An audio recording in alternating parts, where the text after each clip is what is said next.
UPSC के syllabus में ना भूमि से रिलेटेड चीज़ें पता है क्या है? वो ये है कि सबसे पहले औपनिवेशिक काल में जैसे जो ज़मीन थी ना भारत में वो सामंतों के पास चली गई थी। उसके बाद में अंग्रेज़ों ने ज़मींदारों को वो ज़मीनें दे दी थी। फिर वही उनसे टैक्स वसूल के अंग्रेज़ों को देते थे और कुछ जगह पे वो सीधा कर वसूलते थे और कुछ जगह पे वो गाँव मतलब एक गाँव बना लेते थे, फिर उसका एक मुखिया बनाते थे, फिर वो उनसे लेता था, फिर अंग्रेज़ उससे लेते थे। तो इस टाइप से था। उसके बाद में भारत जब आज़ाद हो गया था उसके बाद में इतनी ज़्यादा अनइक्वालिटी थी, तो उसको करने के लिए सही कानून बनाए गए थे। अलग अलग राज्य में अलग अलग कानून थे।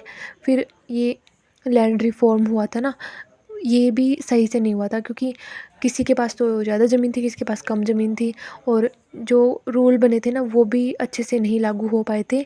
तो कुछ जो ज़मींदार वर्ग थे उनके पास उन्होंने भ्रष्टाचार किया और अपने ही रिश्तेदारों के अलग अलग के नाम करवा दी वो ज़मीनें और कुछ लोगों तक नहीं पहुंच पाई। तो अब जो आज हम समाज में अनइक्वालिटी ये देखते हैं ना कि किसी के पास ज़्यादा ज़मीन है, किसी के पास है ही नहीं है, तो ये सीधा सा फंडा ये है कि भ्रष्टाचार हुआ है। वो पहले से हुआ है, अब उसको मिटाने के लिए एक्स्ट्रा रिवॉल्यूशन तो करना ही पड़ेगा। तो यही है यूपीएससी के सिलेबस में कि कैसे-कैसे कौन-सी व्यवस्थाएँ थी, कौन से राज्य में कौन से कानून बने और कौन से राज्य सबसे ज़्यादा लैंड रिफ़ॉर्म अच्छे से कर पाए। पश्चिम बंगाल और केरल जो है वो सबसे अच्छे से उन्होंने लागू किया था ये सिस्टम। बाकी अलग-अलग राज्य में अलग-अलग तरीके से हुआ था।